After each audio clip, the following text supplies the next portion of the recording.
Our next story is about a scandal like no other. It concerns Cyril Ramaphosa, a man who needs no introduction, but I'll still give you one. Because this story is hard to digest. Cyril Ramaphosa is the president of South Africa, a leader who's often dubbed as the buffalo. Why? Because he made a fortune by selling buffaloes. Apparently, he once bid more than 20 million rand on a buffalo. That's not all. Ramaphosa also has a liking for buffaloes. He keeps scores of them at his farm, imports them from nearby nations, invests in breeding and nurturing them, even writes books about their history. Why am I telling you this? Because Ramaphosa is embroiled in farmgate. And he's using buffaloes to escape the charges. I know it sounds bizarre because it really is. Let me explain.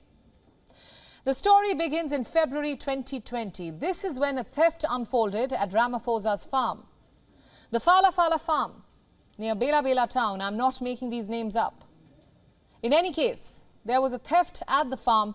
An estimated 60 million rand was stolen. That's around $4 million, give or take. Who was behind this theft?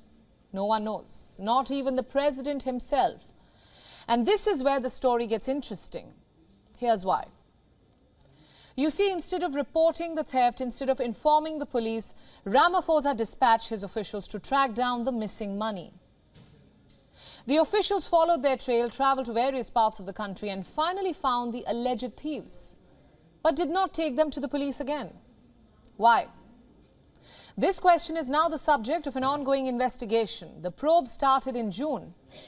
It was initiated by this man, Arthur Fraser, the former head of South Africa's spy agency and a close ally of former President Jacob Zuma. He lodged a criminal complaint against Ramaphosa, alleged that Ramaphosa himself was behind the theft. How exactly? The former spy boss mentioned 3 reasons. 1. The money stolen was stashed inside a sofa at Ramaphosa's home. 2. The cash was allegedly in foreign currency, not the South African rand. And 3. The fact that Ramaphosa did not even report the theft to authorities. There are so many unknowns about this story that investigators doubt if it ever took place. They are of the opinion that this wasn't a theft, but a well-planned money laundering operation, orchestrated by President Ramaphosa himself. They say the president deliberately didn't report the crime because the money stolen was apparently corruption proceeds. What does Ramaphosa have to say about all this? A lot. To start with, he says the money was stolen. That the money stolen was made by selling buffaloes. 2, he says the money wasn't hidden beneath a couch, but was kept under sofa cushions for safekeeping. 3, he says he didn't hunt for the perpetrators or file a police complaint over the theft because he didn't want to cause alarm, especially within the nearby farming community. Fair enough, but this still doesn't answer some questions. Questions like, why would anybody keep $4 million beneath sofa cushions? And why was the amount in dollars, not rand? Also, did the president not have a CCTV installed at his farmhouse? If yes, why couldn't he identify the suspects? And if the money was actually earned by selling buffaloes, where is the record or a receipt of the sale? And lastly, which buffaloes in the world are worth $4 million? These are all questions investigators are now probing, more like trying to. Because this case is stranger than fiction, more so because it involves the country's president, a man whose political image and rise to presidency was built on fighting crime and corruption. This puts Ramaphosa's moral standing in question. Even if he didn't order the theft, the nature of the theft itself is murky enough to raise suspicion. Which is why Ramaphosa could get impeached. Yes, a special panel has been set up to hear the case. It's going to decide whether Ramaphosa should face impeachment proceedings next week. Listen to this. Dragging the president before an impeachment process is a huge decision. It cannot be done on flimsy grounds.